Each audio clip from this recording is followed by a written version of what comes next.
In this video, I'm going to show you how to add a brush in Infinite Painter. Now, the first thing you have to do, you want to tap on the brush icon at the bottom left. There we go.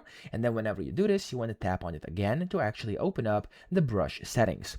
In here, you want to go to the top right where you can see there's like a plus button. So you want to tap on the plus button and then you want to tap on brush. Now, this will allow you to add a new custom brush. I'm going to go to the top here and I'm going to give it a name. I'm going to name this one Tutorial Brush, because of course it's a tutorial. And then down here you have to select what it is, so it could be pencil, paintbrush, sprayer, watercolor, whatever. I'm actually just going to make this one a paintbrush, okay?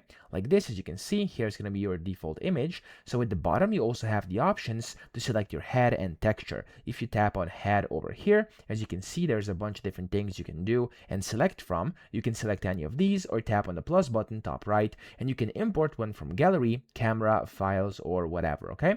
So I'm just gonna go and actually pick this one over here, for example. And then for the texture, the same thing. You want to tap on it. Again, you can find the texture over here. I'm going to use these bricks over here, but you can also go and import it by tapping top right and selecting one from gallery, camera, or whatever. And you can then customize your brush using your own kind of textures and heads, okay?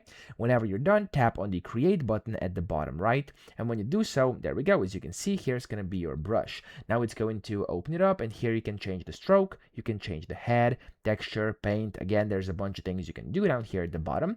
And then here at the top right, you can tap on the check mark and you have your own brush.